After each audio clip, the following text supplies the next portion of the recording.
أعوذ بالله من الشيطان الرجيم. بسم الله الرحمن الرحيم.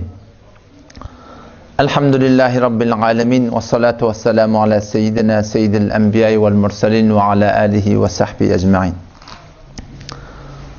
Elhamdülillah böyle iftide kelasın vakti gelip yetti. Dua edelim Allah Teala oturuşumuzu kabul etsin. Kur'an bir kelami ki Allah Teala'nın kelami. O şu kelam adamlarda iki yolu tutup biliyor. Yehdi bihi kethira ve yudillu bihi kethira. Allah'ın öyle ediptir şu Kur'an bilen köp adamlar doğru yola salınacak. Köp adamlar hem doğru yoldan gumrah edilecek. O ne deyip? Kur'an'a amel eden adamlar Allah Teala şu Kur'an'ın üstü bilen şolar doğru yol alacak. Kur'an'ı okuyup amel etmeyen adamları şu Kur'an'ın öğü şol adamları cehenneme karşı akıtacak. Peygamber Aleyhisselam'ın mübarek hadisi İnnel Kur'ane şafi'un muşeffi'un. Kur'an şefaat etkuci. O şeyle bir şefaat etkuci kesin şefaati kabul oluyor. Bu Kur'an bir şikayet kunendeyi ki şu Kur'an'ın şikayeti de kabul oluyor. Men cealehu emâmehu. Her kimi ki şu Kur'an'ı ödüne rehber karar verdi. Kur'an'ın aydan ne uğrağı olsa, Peygamber'in aydan ne uğrağı olsa, kadehu ilel cennet. Şu Kur'an'ın ödüne cennete karşı arkıcak. Yok, ve men ceale halfehu. Her kimi ki şu Kur'an'ı okuyuptur. Kur'an'ı öğreniptir. Ama ve ceale halfehu. Kur'an'ın hükümlerini, Allah Resulü'nün aydallarını idin oklata. Kadehu ilenler onu cehenneme karşı arkıcak deyiptir. Ev kema kâle aleyhissalatu vesselam. Otom şu tayda Müslüman doğullum. Evçek men öğrenme netikat. Sonram da size netikat. Keşi kelase gelmekten maksat. Ve belki her bir celise diniye şeriket etmekten maksat ne mi? Alımgalanmaklık. O şu alım öğrenen alımına da amal etmeklik. İnki muhim zatçı. Peygamber Aleyhisselam hadisin mefhumuna geliyor. Okan alımın sevabı yok deyiptir. Sen okuy, akunçılığa varınca okuy. Hafızı Kur'an mol okuy. Muftiçılığa okuy. Allame bol insanda okuydan. Tadamani ki şu okuyan alımına amal etmeden okan alımından sevap yok deyiptir Peygamber. Otom şu tayda Müslüman doğulum şunu yüreğe düğmeli kimin bilen adıma amal edecek. Allah şu Kur'an'ı amal etmeden şimdi iberttir. Yani Peygamber'in aydan kefi de men cealehu emâmehu. Her kimi ki şu Kur'an'ı öd evine rehber karar verse Kur'an ne mi deyiptir? Peygamber ne mi deyiptir? Ulamalar ne mi deyiptir? Şu Kur'an'ın ödü kadehu ilel cennet. Şunu cennete karşı duracak. Yok, وَمَنْ جَعَلَ خَلْفَهُ. Şu Kur'an'ın okuyuptu, alımını öğreniptir, halal haram hemmeden biliptu, ama Kur'an'ın ayetlerini oraya yaşanak. Şu Kur'an'ın öğüdü, insan ne edecek? Cehenneme karşı arkıcak. O zaman şu taydan, avvalla niyet çol, yine de niyetleri teadilemeli, ezinleri rasık etmeli, ki biz Kur'an'a amal etmeli. Aslı maksat şu. Gertokahi Müslüman zisten, nis mümkün, cözbe Kur'an zisten. از تلاوت بر تو حق دارد کتاب تو همی کامی که از او میخواهی بیاب. Kur'an geliptir amallan çürüyüm. Başka bir zattan çürüyüm değil. Kur'an gelip taksağını koyup onu avuşap kurtona basıp ihtiram edip Kur'an bunun simgelen dadı yok. Etse biri adab-ı Kur'an'ı kavga işlettir. Muhabbet bile etse sogabı hem olur. Ama asıl neyme? Kur'an'a amel etmektir. Mağlayına degrip avuşap, iskap kurtona basıp takçağın üstünde du, takçağın eteğinde teleke ne var olsa. Teleke film olsa. Yok bernamalar gözdelse şu Kur'an ertiği kıyamet günü ne edecek? Ümmeti Muhammed sallallahu aleyhi ve sellem şikayet edecek. Belki ertiği Peygamber şikayet edecek. وَقَالَ الرَّسُولُ يَا رَبِّ اِنَّ قَوْمِ اتَّخَذُوا هَذَا الْقُرْآنَ مَهْجُورًا. Ertiği kıyamet günü Muhammed Mustafa sallallahu aleyhi ve sellem şikayet edecek.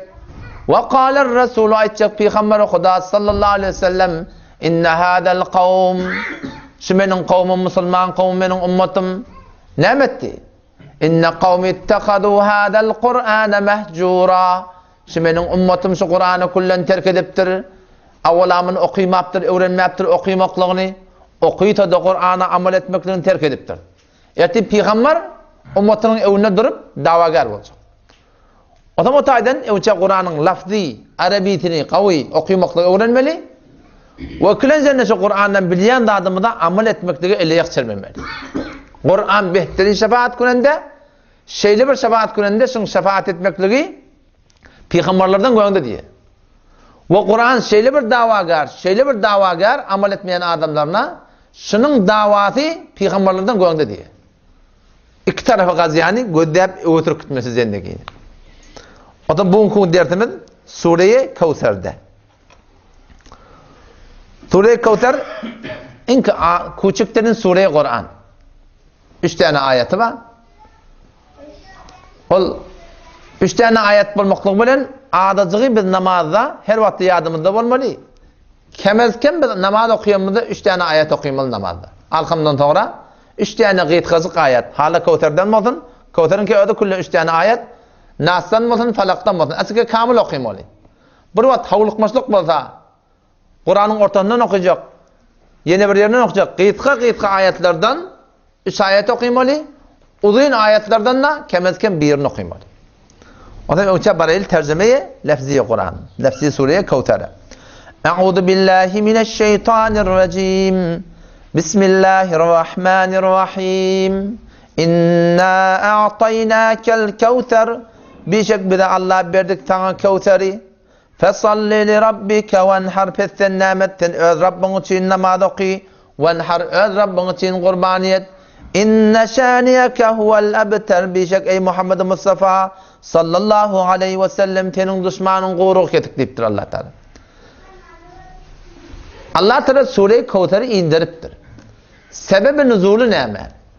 Önkü derslerde de geçti ki Kur'an bir daha da cevap bulup geliptir. Bir vakanı açıklamadan şeyim geliptir. Odan bir daha da Asib ibn Vail, ondan sonra Kâb ibn Aşraf Yahudi ve neçe neferin adı diye sebebi nüzulunda Peygamber Aleyhisselatü Vesselam'ın özünden önüp eten erkek olan galıqtır. Hazreti İbrahim oluptur, oğlancık dünyadan kaydıptır. Hazreti Kasım dünya geliptir, dünyadan kaydıptır. O zaman kafirler Peygamber Aleyhisselatü Vesselam'a dil yetirmeyen durdular diye. Kename değiller diye onlar biri izinle oğlan uşak koymasa ebter kuyruğu ketik diye ederlermiş. Yani önü mesela yok bundan. İnelekem adi iter gider mi? O zaman şolara cevap bulup şu Sure-i Kevser iniptir. Ki Muhammed Mustafa sallallahu aleyhi ve sellem sen bilen kefinden aytyan keplerden müteessir olup durma. İnna a'taynakel kevser. Bişek bir de Allah sana Kevser'i verdik. Kevser dediği bir köp hayır verdik sana. Eğer Peygamber Aleyhisselatü Vesselam'ın özünden oğlan uşak erkek oğlan bolup da ötmese de kıyıdından Hasan Hüseyin dünyaya gelip ve ondan beri de biz hem Peygamber Aleyhisselam'ın manevi oğlan uşakları ta kıyamete çellim Allah Teala bizim Peygamberimizin adını belend ediptir. Belki Peygamber Aleyhisselam'ın adı sizlere bir belend boluptur. Ki Allah'ın adı tutulan yerde Peygamber'in hem adı tutuluyor. Eşhedü en la ilahe illallah ve eşhedü enne Muhammeden abduhu ve resulü. Adana çağırıyor la ilahe illallah idyanın eşhedü enne Muhammeden Resulullah. Her yerde Allah'ın adı var, Peygamber'in adı bilen bile. Belki Allah'a iman, Peygamber'e iman olmasa Allah Teala mesela kabul edecek kadiptir. O zaman şolun beddeheninin hakkında şu Sure-i Kevser indir. Ki ey Resulü Kuda sen narahat bulma. Biz sana Kevser'i verdik. Kevser dediği neyme? Kevser dediği hadiste geliptir. Peygamber Aleyhisselatü Vesselam Seyyid Bukhari Müslim'de geliyor. Bir gün niye? Peygamber Aleyhisselatü Vesselam bizim aramızda otuydu. Bir dinle bir uqa giden yalak, imirgen yalak bollu diye. Ondan sonra sümme refa'a re'sehu mutebessimen başını kaldırıp yılcarıp ayttı diye. On bir de ayttık diye ya Resulullah neme gülyerdin? Onunla ayttı diye ki bana yapmayınca bir tane sure indi. Neme sure? O hamşı sureyi inna ateynake okuydu diye. İnna a'taynakel kevser fesalli li rabbike venhar inne şaniyeke huvel ebter. Kur'an'na näme fesahat ba bil azam Arap de. O şonu şu zamanın Arapları bilýärlemişdik. Şu Kur'an'da näme fesahat balany. Araplan şahirleri, şahirden şahirleri öz şeirlerini yazıp Mekke gıtırık koydular diye kullan. Yettekiden olkan şahirleri. Maksat näme? Ki Kur'an bilen tahaddi, mübarize edecekler. Bu Kur'an, olar diyebilmiştikler. İn hada illa asatirul evvelin. Bir geçerlen destanları, hikayetleri. Bilim sporun isletip seunzilu misle ma enzelallah. Bilim sporun getirecek, o da getirip basariyat.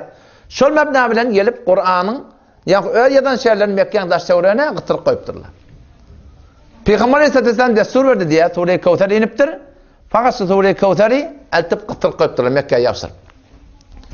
Olur biliyasında näme fesahat var, näme belagat var. Şondan gelýärli görýärli inna a'taynakel kevser fesalli li rabbike venhar inne şaniyeke huvel ebter. Okuya şahir okuyup tuhanny. Utanyp eşerner kiti. O bir gelýär okuya utanyp eşerner kiti.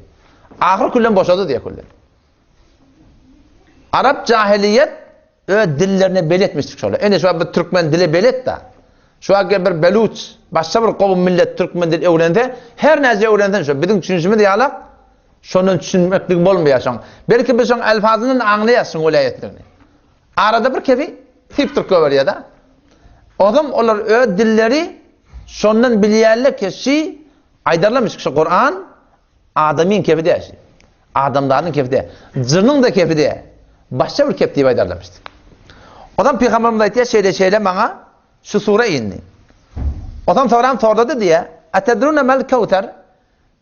Kevser nämenin bilýärsiňizmi? İnna a'taynakel kevser ey Resulullah biz sana Kevser'i verdik. Kevser'in nämenin bilýärsiň? Kevser'in hakynda buna tercüme-i saadati hayr-i faravan, köp hayır diye. Peygamber Aleyhisselam'ın ümmetinin köp bolmaklygy, onun manevi oglan-uşaklarynyň köp bolmaklygy we öz gydynyň tohmedijiniň şupar ümmetine ahna ýaýrap da barahim. At kalmaklığı şulan hemmeti Kevser'e dahil ettir ulamalar. Yani Kevser dediği hasan has bir tane çeşmenin adı diye. Peygamber soraya bilýärsiňizmi onu kulna Allahu ve Resuluhu alem bilmeýär. O näme?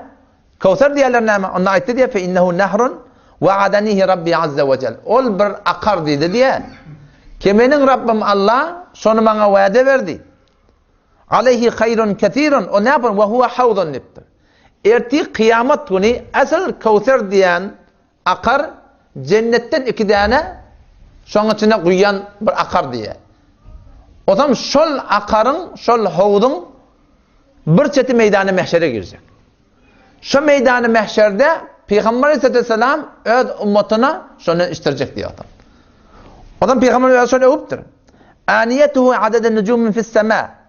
Ol havud-u Kevser'in daş çevrendeki koyulan livallar. Oğlakon havud meydan-ı mahşerde, öbür çeti cennette avudan olakon livalları münasip insan içinde kimde gelecek ya? Arda gelecek ya? Gancak. Şol havud-u Kevser'den içen adam öwürläp tutacak ya diye doğru. O zaman şonun livalları şıgadarken asmaların yıldızları yalakkan olacak dedi. O zaman Allah Teala sada Peygamberimize boşluk verdi. İnne a'taynakel kevser ey Resulullah biz sana Kevser'i verdik. Sen bilen betzabaniyetinden ve böyle şeyle demekle narap olturma. Allah köp hayır veriptir Peygamber Aleyhisselam'a. Peygamber'in şu karantinada sen ne etmeli? Fesalli li rabbike venhar. Sen öz Rabbin için namaz oku ve öz Rabbin için kurban et. Näçe atma fakat Allah'dan şükrü etmedi. Awala ve de itiqadçı. Allah edipdi. İnna a'taynakel kevser. Köp hayri biz verdik diye. Pes nimeti berýän kim? Allah berýär. Ve ma bikum min ni'metin femin Allah. Her bir nimeti ke bolsun. Awdan gelşiktiz, awnjak, dewnjak, ulaqan, qyşyk, alem jahanna her bir nimet 24 sagatyň içinde. Evvel zendegiden ta ahir zendegiye kimden bilmeli? Allah'dan bilmeli. Allah'dan başka berýän barmy? Allah'dan başka berýän ýok. Dünýäň bir sorady. WhatsApp'ta soradylar. Hafiz dedi. Allah bilen benden arasynda wasyta barmy? Kemen ya falani yetişe or deyip çağırayın. Şehitleri, evliyaları, pirleri, peygamberleri. O da gidip Allah'tan diletin. Şeyle burada bağırmasın şimdi. Bolcaklar mısın? Menesin gayri mümkün dağıtı değil. O ne deyip gayri mümkün dağıtı? Çünkü ölüp giden adamlar bizden haberi yok. Enki kaviterin delil ölüp giden adamların bizden haberi yok ona. Şundan anırda güçlü delil yok. İsa Aleyhisselam'ın vakiyeti geliyor. Sure-i Ma'ide'nin ahirinde ayet 8'de, sedifte, sedicde şu tağda İsa Aleyhisselam ettiği kıyametin Allah getireceğini aydıptır. Tamam Beni İsrail'leri üşürecek Allah Teala. Şu tağda dağıtkaya geçecek Allah Teala İsa Aleyhisselam. Sen ayıttın mı şulara? İttekiduni ve ummiye ilaheyni min dunillah. Allah'dan gari beni ilah tutturlar. İbadet ettirler, sığıntırlar, çağırtırlar, yalvartırlar, hacet reva bildirler, moşkal koşağı bildirler. Sen ayıttın mı? Kâle subhaneke. Ya Allah sen pak. Şeriki olmaktan, misali olmaktan, neziri olmaktan. Ya Allah ben böyle bir tatlaydım. Ve kuntu aleyhim şehide. Ya Allah şahittim şöyle bolup versinler. Hasan çelliyim. Ma dumtu fihim. Madami ki aralarınadım. Aralarına kam havar diye açık. Felemma tevaffeyteni. Elvati ki ya Allah beni İsa'nın tençilen arasından götürdün.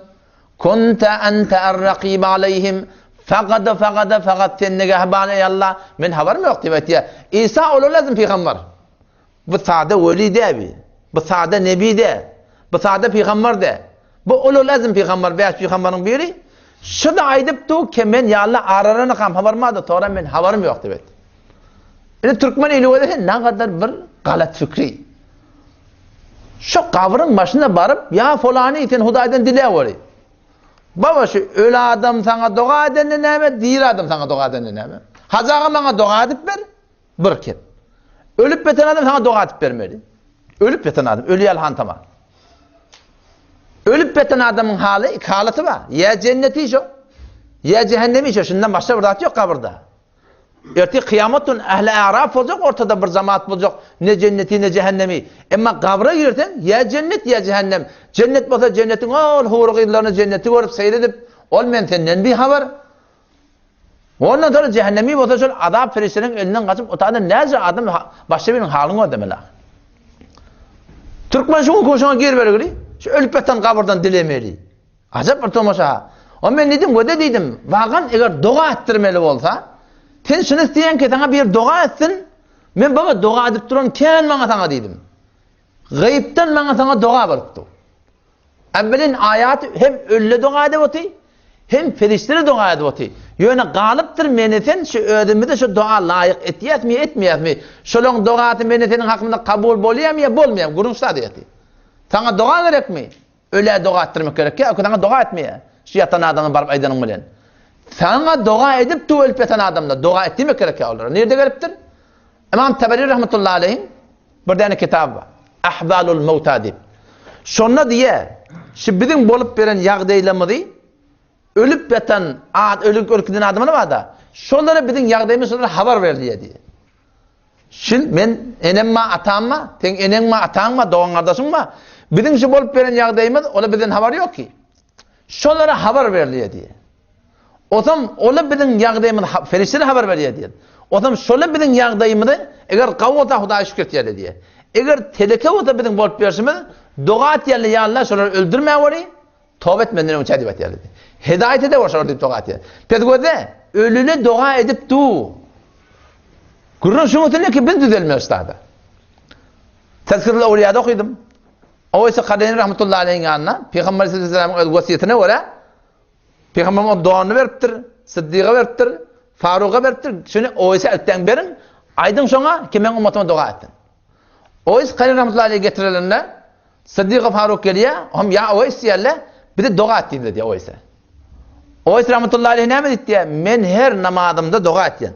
Allahümme gfir lil mu'minine vel mu'minat vel muslimine vel muslimat. Ya Allah erkek imanlıları, müminleri, zenanı müminleri, erkek Müslümanları, zenanı Müslümanları bağışla deyip ben dua ettiyen etti. Şimdi sen galiptir, sen şundan üstüne giyirsen, sen imanlı zenanı bol, imanlı erkek bol, şundan Müslüman erkek bol, şundan Müslüman zenanı bol, men doğam size yetişir, yoksa men doğam da ayrıca etti. Aslında ki menetin doğru imanlı adam olmalı. Dua edip duran kim belli. Evvelin ayatı Sure-i Mu'min şuna itiyor. ki hamile arş Allah'ın bir mesal arşını ve yahmilu arşa rabbike fevkahum yevme idin temaniye şu Allah'ın bir mesal arşını götürüp duran 8 tane grup ferişteler var diye. Şu ferişteler zor dua edip durdular. اَلَّذ۪ينَ يَحْمِلُونَ الْعَرْشَ وَمَنْ حَوْلَهُ يُسَبِّحُونَ بِحَمْدِ رَبِّهِمْ وَيُؤْمِنُونَ بِهِ وَيَسْتَغْفِرُونَ لِلَّذ۪ينَ آمَنُوا Kabrın başına varıp ne dua edecek? Kesin dua dile Allah'dan Allah ben günah mağazasını dedim mi? Hamileye arş dua edip atıyorlar. وَيَسْتَغْفِرُونَ لِلَّذ۪ينَ آمَنُوا Ya Allah şu imanlı adamla var. İmanlı dinanlı var. Şunun günahlarını bağışla olayım.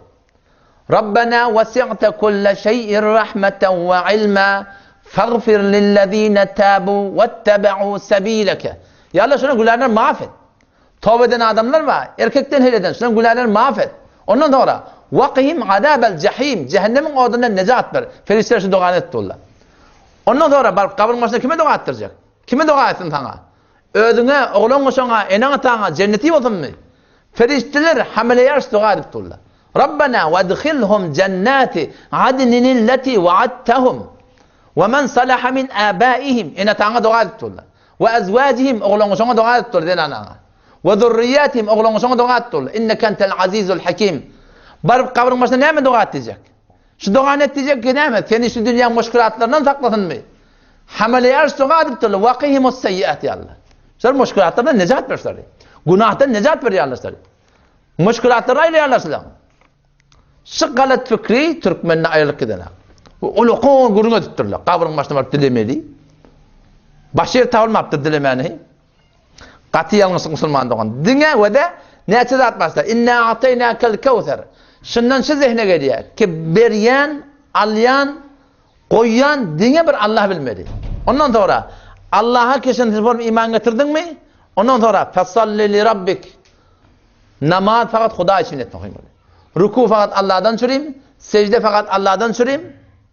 Venhar, kurbanlık, damak çalmaklık hem fakat Allah'dan süreyim olmalı. Beryen bir Allah'ını bilmeli, alyan hem bir Allah'ını bilmeli. Tanrısız yelek başı kıymıllamaz. Her nemata Allah'ın iradesi gerek. O şöyle Allah'dan bilsin yalak, namazın, nezirin, etyen, sadakan fakat Huda'dan süreyim olmalı. Türkmen yanlış ya deneyken. Behvettiğine tan yolunda mümkün sadaka. Allah'ın yoluna vermez sadakanı. Sogabı kimin ki? Behvettiğine tabi. Tokluğunu kucaklattır alıp paraya neyek? Dansmana tan yoluna. Allah'ın yoluna vermeli sadakanı, sogabını dansmana tabi etmeli. Nezir fakat Allah'dan süreyim, kömekken fakat Allah'dan, ruku secde hem fakat Allah'a bulmalı Müslüman doğun. İnna a'taynâkel kevter. Ey Resulü Huda, sen bana gamime. Kebla sana böyle şey diyettiriyorlar.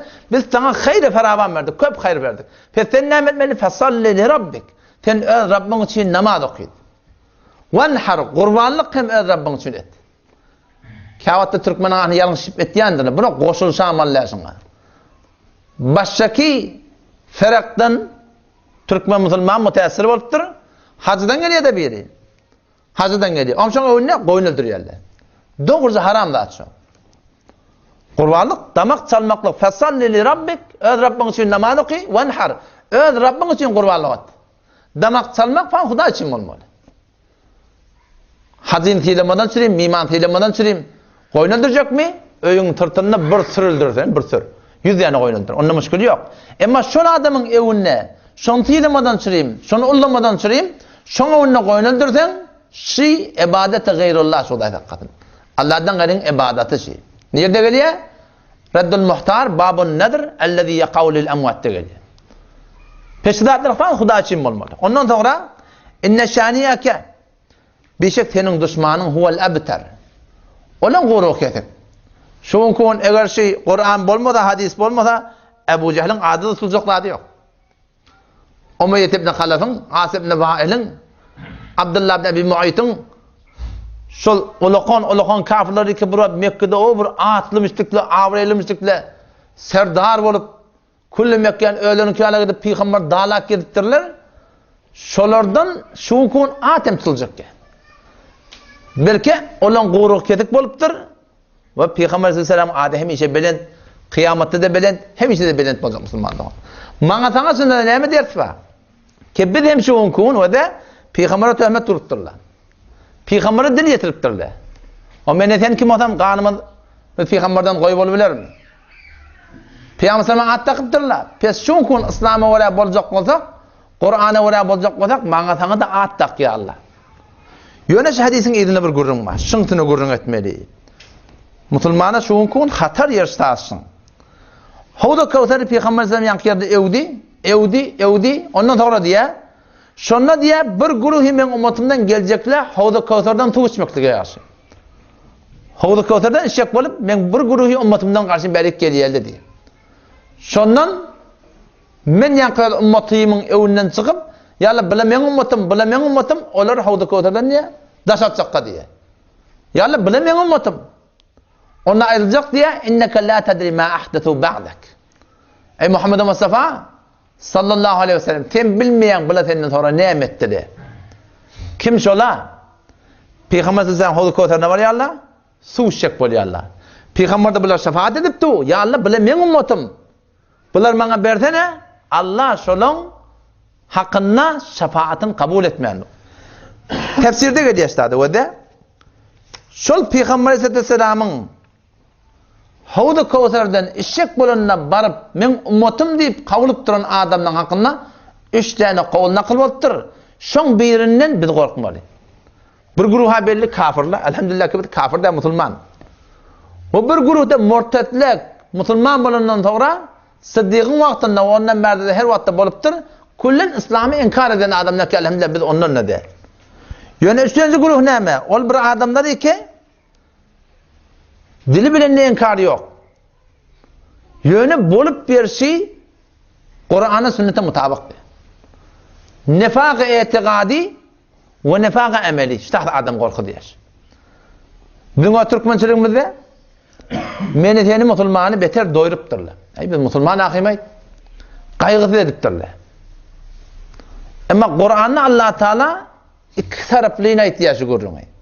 Nebbi ibadi enni enel gafurur rahim ve enne adabi huvel adabul alim. Allah iki tarafı ben bedelime haber verdiktir Allah Teala. İki tarafından haber olsun ben bedelim. Kimene Allah şeyle bir zat men diptir. Nebbi ibadi ey Muhammed Mustafa ummatına haber ver. Enni enel gafurur rahim kebişek mene Allah bağışanda o mehreban. Ve enne adabi huvel adabul alim bişek mene Allah'ın azabı dertnak. İman yerleşik iktidarın arasında. Hem Allah'ın rahmetine umidvari hem Allah'ın azabından korkuyor.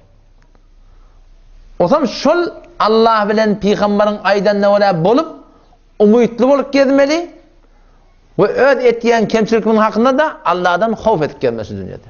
Ki Allah menden Allah razıyım karşı ve de sahabeyle korkup durlaşından. Ki ne kone men münafık bulamayın. Men münafık bulamayın. Tefsir-i Kabil'de ben bir rivayet okudum. Heyran kaldım. Bu ne mi diye. Peygamber aleyhisselam öz mescidinde Medine-i Münevvere'de 30 neferin adını tutur diye. Peygamber'in namaz okuyup durlar. Peygamber'in hemşe namaz okuyup veren adamlar 30 neferin Peygamber'in adını tut diye. Falanın oğlu falanı çok sen münafık. Falanın oğlu falanı çok sen münafık. Falanın oğlu falanı çok sen münafık. 30 neferin adını tutup Peygamber çıkıp koyverdi. Onun sahabalar var sonra tıkılandım. Men tutam, men adım aydamanız. Sahabaların inki korkan da adı münafıkçılık buldu. Kimi münafık bulamayın. Hazreti Faruk Azam radıyallahu anhu Ma'ad ibn Cebel'i görüyor. Peygamber sen kabrının yanına ağlayıp atıyor. Ne diye ağlayardın? Onun için kabrının yanında burada eşittim, şimdi ağlatıyor. Ne mi eşittin? Onun en tecik göz için ediliyeni şirk detti. En tecik göz için ediliyeni şirk bu kadar. Yani haramdan. Riya yani haram. Şirk iki kısımda. Asgar, ekber, bire kulen imandan çıkarıyor. O bir yeri imanın yere vuruyor, adam musulman yani. Mümin ne diyor taraf? O zaman riyadan korkmalı gati. O zaman şu Peygamber Aleyhisselam'ın aydanına ters durmasızlıktan Allah Teala Kur'an'ı korkutup musulmanlar. Allah'a naferman olmalı, Resulullah'a da naferman olmalı. فَلْيَحْذَرِ الَّذ۪ينَ يُخَالِفُونَ عَنْ اَمْرِهِ اَنْ تُصِيبَهُمْ فِتْنَةٌ اَوْ يُصِيبَهُمْ عَذَابٌ أَلِيمٌ فَلْيَحْذَرِ الَّذ۪ينَ pes korktular اَلَّذ۪ينَ ol bir adamları ki yuhalifuna an emrihi peygamberin aydanına ters duruyorlar, sünnetleri yaşayışta yok. En tusibahum fitnetun ki şöyle başına bela gelir diptir. Ev yusibahum bi azabin elim. Ya Allah o dünyada bir azabı dertnak verecek diptir Müslümanlar. Biz Allah'ın aydanına var, peygamberin aydanına var olmalı. Ona mı deyip? Çünkü imanı ki bizi getiriptir. O şey iman menetinden ihtiyarı kullen alıgılı. Hem erkekte ihtiyar yok zindigiyetinde. Hem zinanda ihtiyar yok zindigiyetinde. La ikraha fid din. Dinde mecbursuluk yok. Ne dedi? İslam'ı kabul edecek mi edecek mi? Mecbursuluk yok. Bismillah. Halan adam Müslüman olsun, halan adam kafir olsun. فَمَنْ شَاءَ فَلْيُؤْمِنْ وَمَنْ شَاءَ فَلْيَكْفُرْ. Ama iman getiriptirsin mi? İddai iman bizde ba. İnnişi imanın yerine ezbar var. Bayat namaz okuymalı. Sonra deyip la ilahe illallah deyiptir. Allah'dan başka layık ibadet yok. Allah'dan başka layık bendegi yok. Men fakat Allah'a bendegi ettiyen nimetten Müslümanlar. Peki Allah Teala'da korkutuptu. فَلْيَحْذَرِ korktun ol bir adamları ki yuhalifun an emrihi. Şu peygamberin aydanına ters duruyorlar var. Şolar korktular en tusibahum fitne ki şunun başına bela gelecek deyiptir. Şu açı var yok belaları ki başa geliyor. Şu Allah Resulü'nün aydanına ters olunsa geliyor Müslümanlar. İnalekim rivayette geliyor. Abdullah bin Amr ibn As. Hazreti Amr As'ın oğlu Hazreti Abdullah bin Amr As radıyallahu anh. Peygamber sallallahu aleyhi ve sellem sefere gittik diye. Sefere bariyaka o da sahabeler ne yapalım düşündürdü şunu.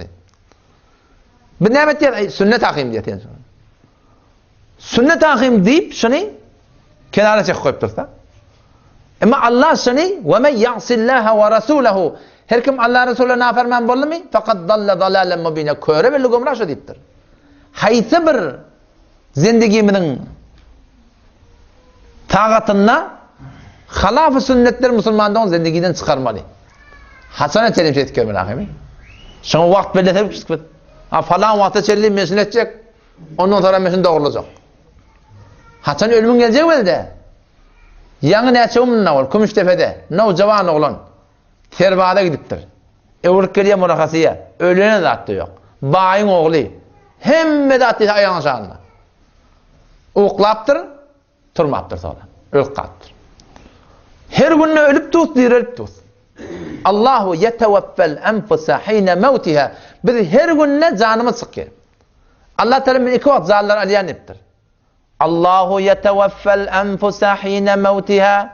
Allah zallar aliya Hasan. Ölecek vaktinde. Ölecek vaktinde Allah zallar aliya. Velleti lem temut fi menamiha. Yine bir Allah'ın zallar aliyan vakti var. O Hasan uykuda diptir Allah'tan. Uykulanda can sıkıyor. Bir irtibati var ceset bilen. Hop, innesi uyuklaptır, canı çıkıptır. Innesi can, ruh, vakti doluptır mı ya dolmaptır mı? Dolanmazsa, yankı Kumüştepe'deki zaman olan kıyalak, alıp kalıyorlar. Annemet dedim, tahriye olma haliyana şirket tavanı işleyedi. Yatıptır, yatanın aynı o da ayağın şeydi yatıp kalıptır. Şu yatıp kalan şu an durmaptır. Allah can alıyor, ölecek vaktinde. Velleti lem temut fi menamiha. Uykuda canını alıyor Allah Teala. İndi iki tane yağdayı var. Şu uyukla kalıptır, can çıkıptır. Şun vakti dolanmasa alıp kalıyor Allah. Feyumsikulleti qada aleyhel mevut. Allah Teala saklaya ol bir adamın ki onun muhleti tamam oldu. Allah onu ölmeli ediptir. Ve yursilul ukhra ila ecelin musemma. Vakti dolmaptır, hani yaşamalı. Onu yerine belli vakti için bir iveriyet ettir. Biz Müslüman devam eder, her gün ölüp tut, dirilip tut, ölüp tut, dirilip tut. Şun hemmeti bana sana bir nişani ki o da inerken bir ölüm başa gelecek. Öğürlep sonra dünyaya uğrup gelmek yok Müslümanlar. O zaman şu zindagi ebediye teyyarlık tapmadan için beni seni iverttirdi. 5 yıllık dünya kime kalıptır o? O zaman Hazreti Abdullah bin Amr As radıyallahu anh ola şıfırım şıntırlı diyene ağa Peygamber'e ters durdun, şeriata ters durdun, yani doğru cehennem deyip şıntırlı. Peygamber ben sefere gittik diye. O zaman memurlarına şalım vardı diye. Şalı girden, şalım vardı diye. Bizim şalımızdan ne? Bu şalım vardı diye zeferan bilen men boyulu oldu. Zeferanla tam sarda, erkek adama tam sarı yemek doğurdu, erkek adama çım kızıl yemek doğurdu. Kızıl hatlar olsa doğru.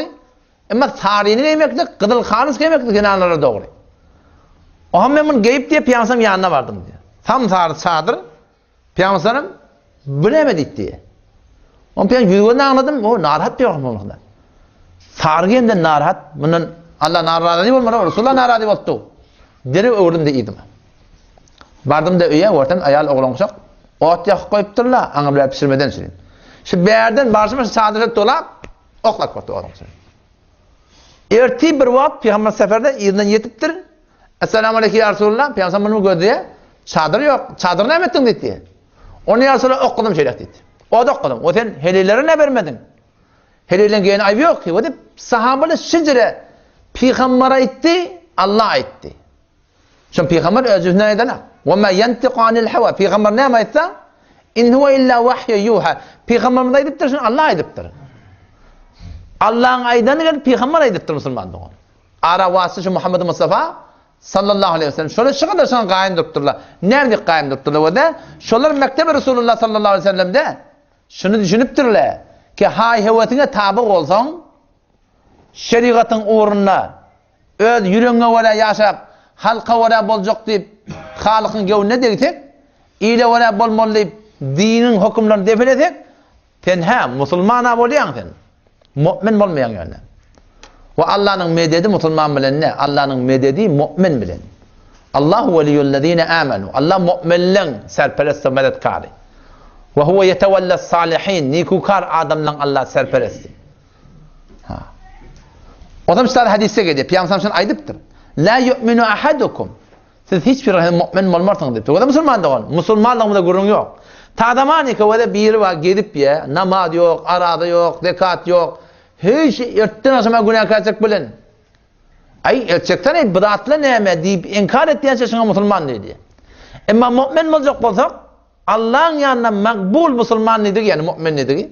Mümin yani Allah'ın yanına makbul Müslüman. Günah kaçacak etmeli Müslüman Allah'ın yanına makbul Müslüman ne yani? Mümin olacak olan peygamber yolu öğretir. La yu'minu ahadukum. Dedi hiç var mümin olmarsınız. Hasan onda mümin olayan. Hatta yekuna havahu teban lima ci'tu bihi. Ta zamani ki şun hay hevesi, hahişat-ı nefsaniyeti men Resul'ün getiren şeriatına tabi olmalıdır. Hay heves var yürekte. Yatadım geliyor. Yüreğin isleri de. Hasan yatmalı, erti namazda yatmalı. Hay hevesini şeriata tabi etmeli. Ayal gerek, adami gerek nikah etmeli. Hay hevesine tabi olmalı, şeriata vela olmalı. İyetin geliyor. Hay hevesine tabi olmalı, şeriata vela olmalı. İslam geliptir, insanın nefsinin islerini İslam veriptir. Hiç kimse koymaktır. Yatmalı, iymeli, giymeli, içmeli, minmeli, nikah etmeli, gezmeli, mamul etmeli, öğüt almalı, nefsin gerekli atlarışlar. Ama İslam neyden nehy ediptir? Nefs perestiden nehy ediptir. Nefs peresti etmeliler. La yu'minu ahadukum. Siz mümin olmazsanız hiçbiriniz hatta yekuna havahu teban lima ci'tu bi. Ta zamani ki hahişat-ı nefsaniyeti benim getiren şeriatıma tabi olmadı diye Müslüman doğan. O zaman şu aydan bir ne etmeli? Her bir edecek işimizde Allah Resulü'nün aydan ne olmalı? Hay hevesine tabi olmalılar. Hay hevese tabi olup yaşadık. Biz öz derecemizde özümüzü itekasına adam Müslüman doğan. Yeni hadise geliyor.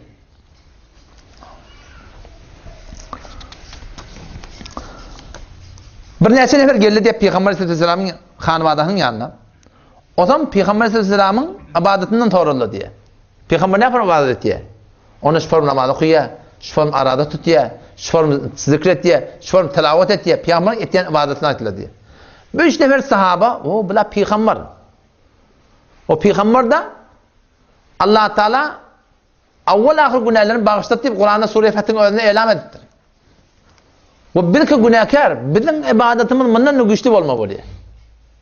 Şey deyip de ne ettir diye, her gayrı bir ehdetti diye. Onu bir deyip diye, mena bundan melek, fene usalli leyle ebede. Men hemişe gece namaz kılacak. Gece bundan melek bana yatmak yok. O bir deyip diye, ana sumud dehr ve la aftir. Men hemişe arada tutacak. Evlap ağırmaşacak ya. O bir deyip diye, men bundan melek denana zamanın aslında yanına varacak ya. Evlap men ölünecek ya deyip diye. O ham Peygamber Aleyhisselam haberli oluyor bunlardan. Ham onlar çağırttır. Siz şey dediniz mi? Şey dediniz mi? Şey dediniz mi hava? Ona ama vallahi inni la akhşakum lillahi ve atqakum lehu. Havattan kulak atın ki men sizin hemmeceğinizden beter Allah'dan beter ne korkuyan ve hemmeceğinizden beter men Allah'a men beter takva et diye. Yöne men arada da tutyan, ardımda tutyan, namaz okuyan, oklayanım ve zenanılarda men cürtleyen ölmedi diye. İzni bir elameti diye ve de şükürün. Femen ragibe an sünneti feleyse minni. Her kim menin sünnetimden yüze vursa şu men ummatimden neredettir. Adam şunu iki gözün evine koymalı. Zindagide biz iki dağın arasında kime oraya olacaktın? Her lahze zindagimiz şeyde. Halka oraya olacak mı? Halka oraya. İle oraya olacak mı? Dine oraya Müslüman doğan. Dini tutmalı ki Allah'ın rıza etişinde. Halıkın radiyalığını tutmalı her bir zat. Sahabalar dini Müslüman doğan spor içindirdir. Ondan sonra ne kadar sokak var. Şu gün ümmetin arasında ne kadar fesat. Gözleyen yerin güne. O beni de işte bir Egypt'tir ayarlı ola öyle her gaytimiz Allah yakılacak ol başımıza gay. Şu at Peygamber sallallahu aleyhi ve sellem sünnetlerine kaim durmaklık her bir muradınla. Her bir muradınla men temesseke bi sünneti inde fesad ümmeti felehu ecr şehittir. Her kimi ki benim ümmetim fesada çekilen vaktiga şu vakt şu. Benim sünnetlerime kaim dursa şuna ne olacak? Şehidin sevabı diye Peygamber sallallahu aleyhi ve sellem. O zaman şu taydan şuna hakkında var akım. Eli yak çermemeli. Kaim durmalı inşallah. O sahabeler ne yapalım şimdi zıptırlar.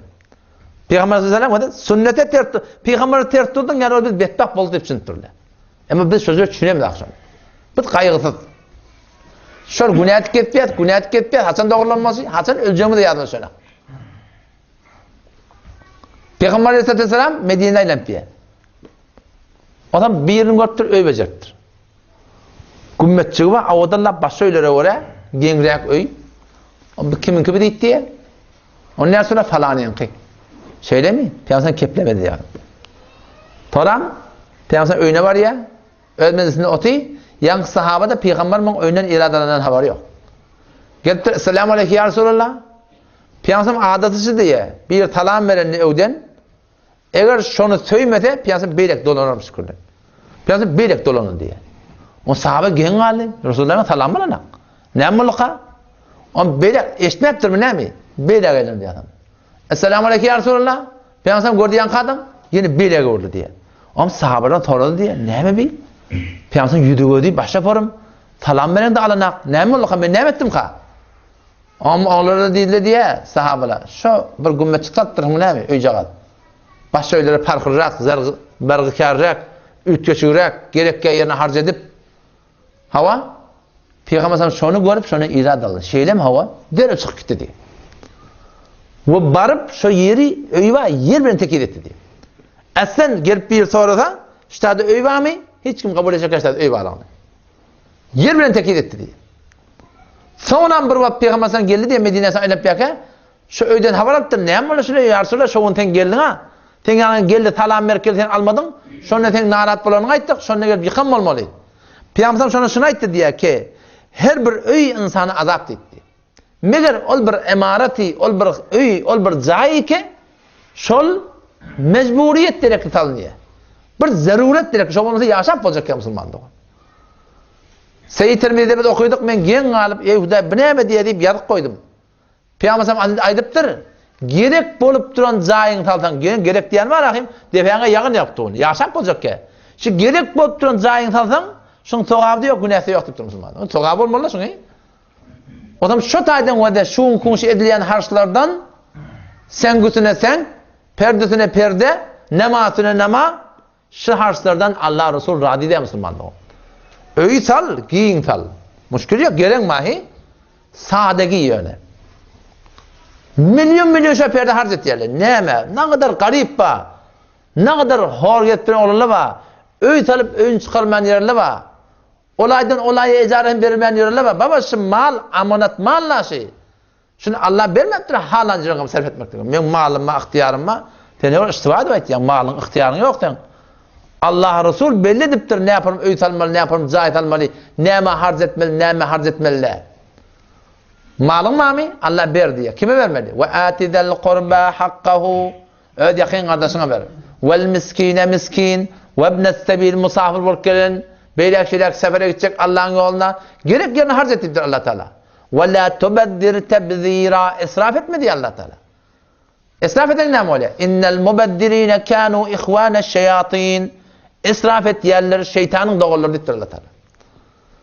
O zaman şu harçlardan Allah radiydi. Avval ediptir mi? İstiğfar etmeli kalben. Yani bilmeyen ediptir. İmam ne melek ehd etmeli. Bihut harçlar etmelilerden. Aylan tavalıyadı ne? Allah ne perkitmelisin şey değil mi? Şağıla şam olmağın. Bağırın mı? Bir öğünden iber. Piyansam aytıydı. Yetbe'ul meyyite thalâtetun. Bir adam ölünne şun idini 3 saat idini çıkıt diye deyiptir. Feyerci'u isnan ve yebqa vahidun. 2 saat idini ulqaytya bir galiya. Feyerci'u ahluhu ve maluhu. Oğlan uşağa vurulacak idine. Mallı idine vurulacak. Ve yebqa ameluhu. Amel kalacak. Ve selam. Galan emri idine dava. Sen şunu becerecek. Namazdan kaptırdın. Namaz cemaattan kaptırdın. Kur'an okuymadan kaptırdın. Doğun kardeşin gödemeden kaptırdın. Erti kıyamet onun şey hem tayan ki ağaç oturuyor. Şey erti kıyametin soracak. O zaman şu taydan malakim. Her bir datta Kur'an'a sünnete var amel etmektir Müslüman doğan. Sahabeler ne mi düşünün sünnettirler o da? İlerlerken. İşte adı geliyor. Hadise geliyor. Piyansam diye. Bir adamın, erkek adamın elinde kızıldan yürük gördü diye. Ne çok görüyor erkek adamlar kızıl lakıp ya. Bokurda ondan yürük desbent bir zat. Erkek adama kızıl haram da. Sahabe o da Peygamberin aydınında ne kadar kayım. Piyansam onun yakini elinden sonra kanım çıkarak oklak koyverdi diye. Adam ayttı diye. Ketedin birden biriniz elinizde ottan dağıt giyen mi dit diye. Sen geyip benim dağdığına ot diyen gurun ayttı diye. Birine dakının dağdın ne mi? Adam piyansam oklakından çık gidiptir işinden karşı. Adam gülük şöyle yatı hanne. Taşçıların adamı da var. Fakile lirraculi ba'dama zahaba Resulullah sallallahu aleyhi ve sellem. Piyansam gitti diye. Onun ayetler diye. Khud khatamak intefi' bi. Yüzün al, alırken tatarım dit diye. O ne mi dedi? Vallahi la ahuduhu ebede. Ve kad tarahu Resulullah sallallahu aleyhi ve sellem. Allah bilen kadar ben evet yüzük almayan. Peygamber okudu bunu dedi. Peygamberin oklarını ben alayım. Ben aslan alacaklarım dedi diye. O da şöyle Peygamber Aleyhisselam'ın ne kadar muhabbeti yüreklerine varmıştı. Resulullah şundan narazi. O da oklaptır. Orada alsa da olacak. Ama sahabeler şuna şu kadar gaymiş Müslüman da. Ne mi dedi? Şunu onlar Kur'an'dan burada düşündüler ki biz düşünüyoruz. وَمَا كَانَ لِمُؤْمِنٍ وَلَا مُؤْمِنَةٍ إِذَا قَضَى اللّٰهُ وَرَسُولُهُ أَمْرًا أَنْ يَكُونَ لَهُمُ الْخِيَرَةُ وَمَا كَانَ لِمُؤْمِنٍ hiçbir imanlı erkek adama وَلَا مُؤْمِنَةٍ imanlı denana أَنْ يَكُونَ لَهُمُ الْخِيَرَةُ kişinin ihtiyarı olsun. Ne mi hakkında? إِذَا قَضَى اللّٰهُ وَرَسُولُهُ أَمْرًا Allah Resul burada deyiptir. Etmeliler, koymalı, barmalı, giymeli, salmalı. Allah Resulü burada hudut belirtiptir. Eyyekûne lehumul khiyara kesinlikle ihtiyarı olsun. Men edecek gediysin, men edecek diydin. Ay hani irday diydin, hazarı dikkeleyin diydin. Hani cavanahim ben diydin. Allah senin ihtiyarın yok diye. Ondan sonra tehdit ediptir. وَمَنْ يَعْصِ اللّٰهَ وَرَسُولَهُ İkide bile geliyorsun. Her kimi ki Allah bilen Peygamber'e naferman olsa fakat dalle dalalen mubine köre belli gomraşı diye. Adam şu taydan o da sünnetleri iymede, içmede, giymede, yatmada. Burada bak o da mustahap olsa o Peygamber öyle kâde ediptir mustahabı terk edende günah karşılık yok. Ama sünnet bulup geliptir, vacip bulup geliptir, sünnet-i muakkide bulup geliptir. Resulullah şunu şeriat edip arada koyuptur bir şairi İslami Müslümanın bir alamatı deyip suratında, siretinde, lamasında, giymeyende, içmeyende, yatmağında, turmağında koyup durur. Şunu bayet biz zindigiye getirmeli. Getirmedik ne mi? Kur'an hükmedipti. وَمَنْ يَعْصِ اللّٰهَ وَرَسُولَهُ Allah Resulü'nün nafermanı etse zaten sünnetler hep verden. Fakat dalle dalalen mubine. Allah köre belli gomrah diye. Ese kişi Müslüman doğum bana sana Allah Resulü numara versin. Ondan sonra yeni hadiste geliyor. Piyansam şunu ne kadar tavşırıptır öd ummetine kişinin hakkında ummetine emettin. Gayim olsun Müslüman doğum. Neredeki rivayette de geliyor. Sahabe geliyor. Bir sefer dedik diyor.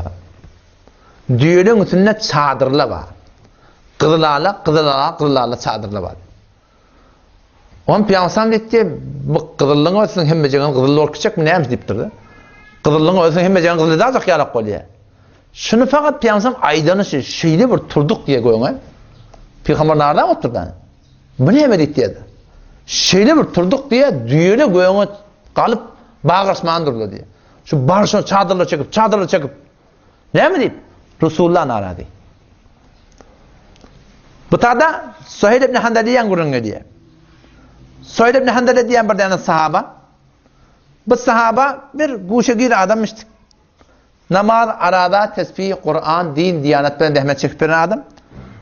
O zaman bir mescide karşı geliyken Ebu Derda radıyallahu anh sahabi meşhur alim şun yanından geçiyor. Hemişe geçen Ebu Derda radıyallahu anh ona deyip aydarmışık ya Suheyl sen bir kep ait sana da derer olmasın bize de hayriyettin. O zaman Suheyl ibn Handale radıyallahu anh bir kep aydarmışık. Hadis aydarmışık, vaga aydarmışık, bir peygamberden bir yağday aydarmışık. O zaman bir taraf şeyle geçip geliyken Peygamber Aleyhisselam yani Hazreti Ebu Derda radıyallahu anh bir kep ait deyip diye ki sana da zarar olmasın bize de hayır olsun. Ona Peygamber bir taraf diye Horeym diye bir adamı yüzlerim aitti diye. Horeym kava adam deyip diye Peygamber. Yani iktidat ettiği iktidatı kavda edersin deyip Peygamber. Ne mi? Bir de tasarlı konu etti. Bir de balağı cürvali ezar diye. Topuğundan etek tallağıl deyiptir. İktidat. Horeym radıyallahu anh eşitiptir. Peygamber hakkında şey diye ha. Tasın ola kon, deru tasın ketiptir. Sünnetin mutabık ediptir. Ükülen izleme. Deru zurbalına ketti diye. Geçiktir bolli, bolmadı, ola hiç sadık ödenek. Yani o da Peygamberimiz şu zurbalın tallağılı bolmaklığını denananın topuğu görünse haram, erkek adamın topuğu görmesi haram. O ne mi deyip Peygamber şu kadar sana katı tuttur. Meşkatta biz okuduk, Kitab-ı Zekat'ın başında geliyor.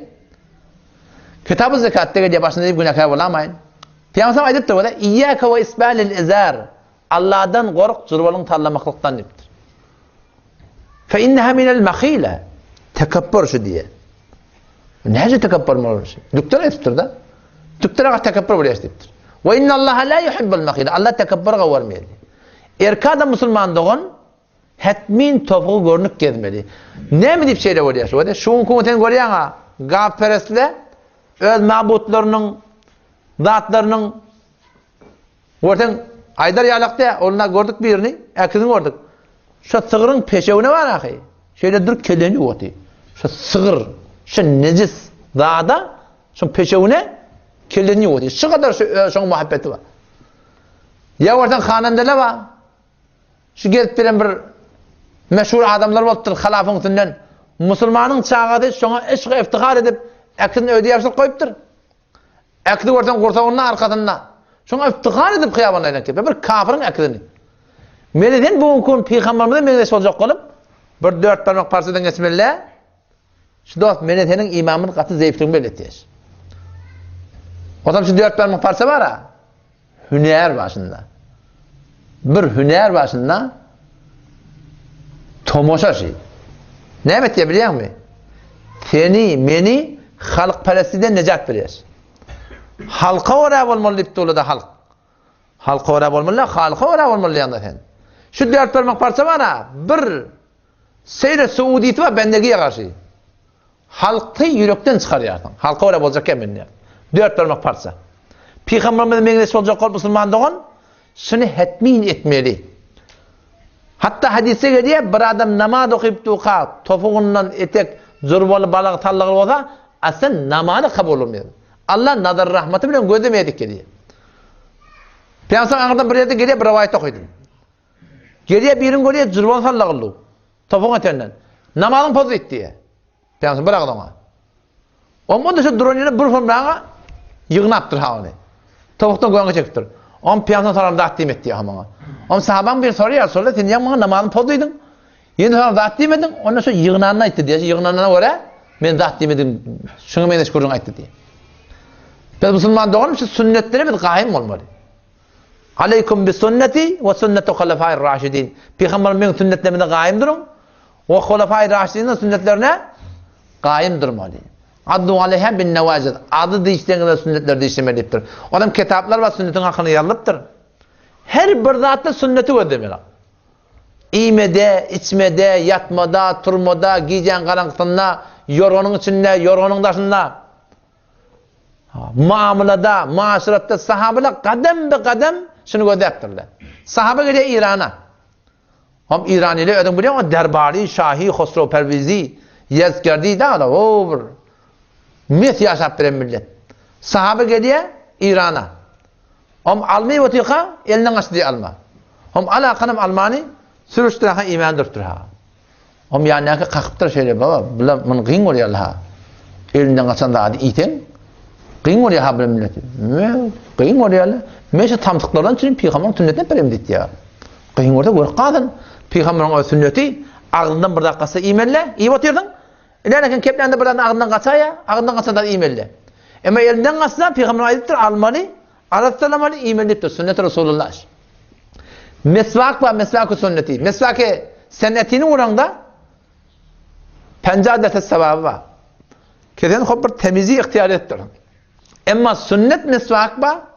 Sünnet mesvaki istemal etmeli. Vurmanın tertibi şeyle. Tenferede şu mesvak olsun şey. Şu mesvak. Tutmalı şeyle.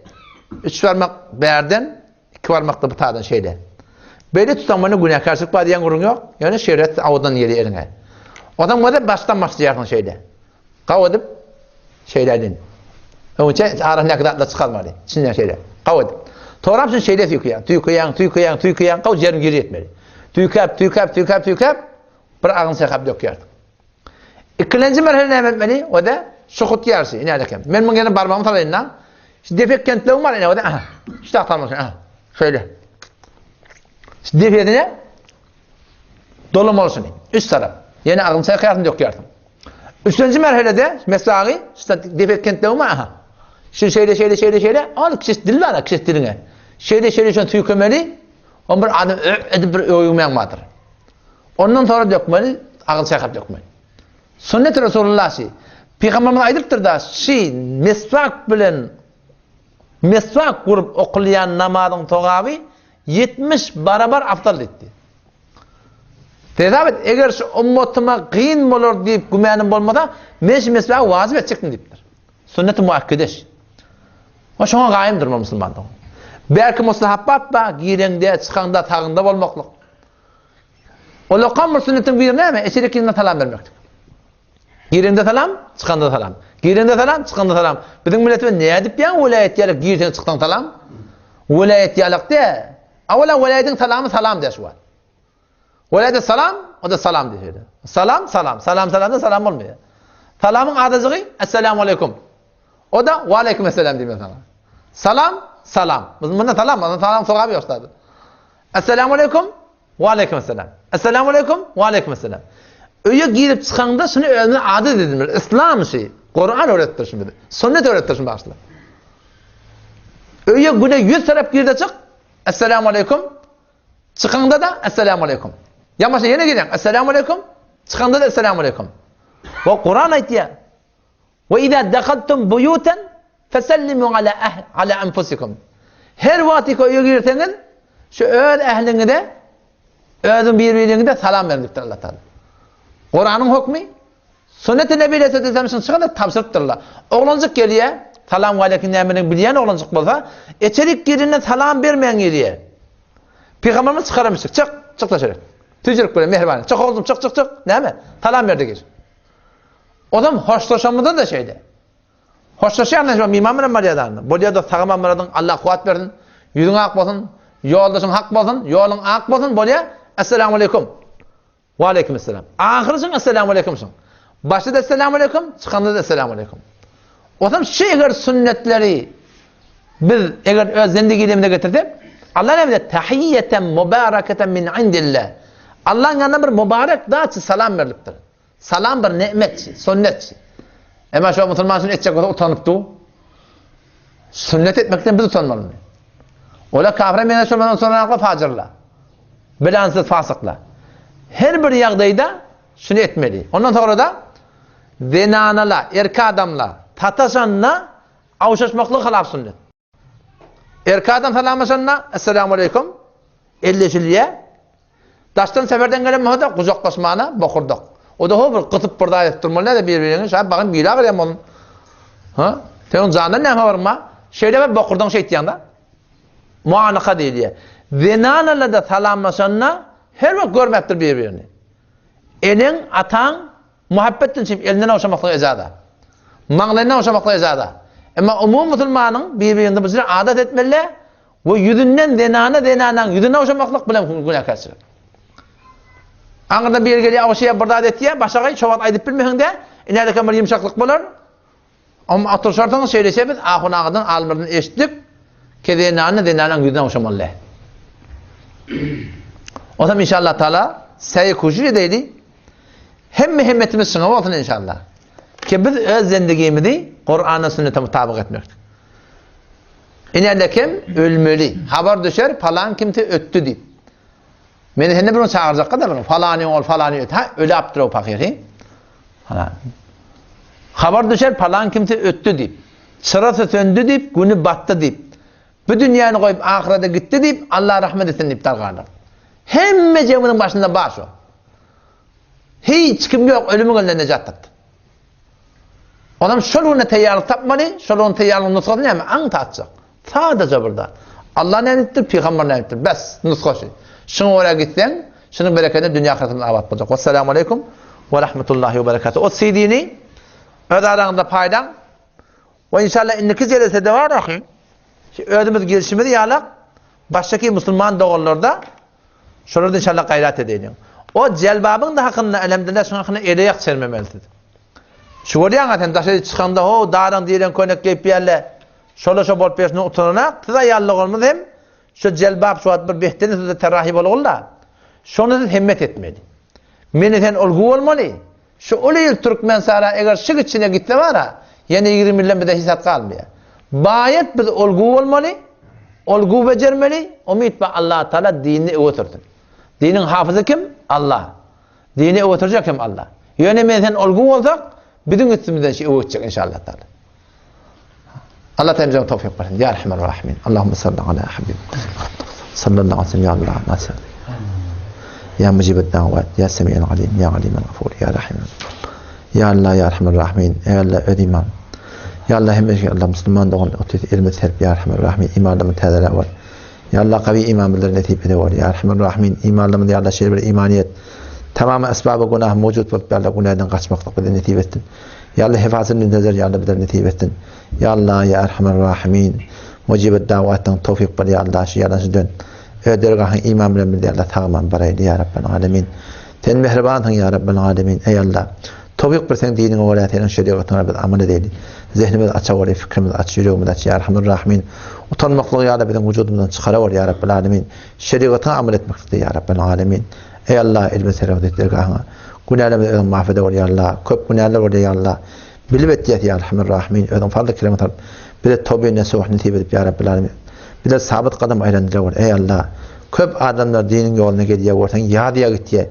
Nefsinin uğruna Rabbena la tuzigh kulubana ba'de id hadaytana ve hab lana min ledunke rahme inneke entel vehhab. Ödün sabit kadam aylandırıyor. Ödün qo'rluyor. Ya Rahman Rahim. Ödün sabit kadam aylandırıyor. Ödün qo'rluyor ya Rabbel alemin. Ya Allah tağman şu yarasından ödergahına. Ödümüzden oğlan uşak ademimiz. Ya Rahman Rahim. Ya Allah. Ödergahına ya Rabbel alemin. İman vermekten tevfik veriyor. Oğlan uşakımız ya Rahman Rahim. İslami terbiye vermekten tevfik veriyor. Ya Allah günahlardan göremiz yapmak ya Allah asan ediyor. Ya Allah algı belgiler ya Allah asan ediyor. Ya Allah zalimlerin zulmünü bizden daşalıyor ya Rahman Rahim. Allahümme şeddid şemlahum ve farrik cemmahum ve zıkman yanam. Allahümme nefavvida umurana ileyk umur dünya vel ahire. Fâtir es-semâvati vel ard ente veliyuna fid dünya vel ahire. Tevffena mis-semâ ve lakna bis-salihin ya Allah. Müşkilatlarken müşkilatlarını asan ediyor ya Rabbel alemin. Öğütelmenlerin doğrulamız var ya Rahman Rahim asan ediyor. Arlıkları belgiler ya Allah'ın asan ediyor ya Rabbel alemin. Nikahları ya Allah'ın asan ediyor ya Rabbel alemin. Allahümme rahmet. Allahümme sallallahu aleyhi ve sellem. Rahmet ya Rahman.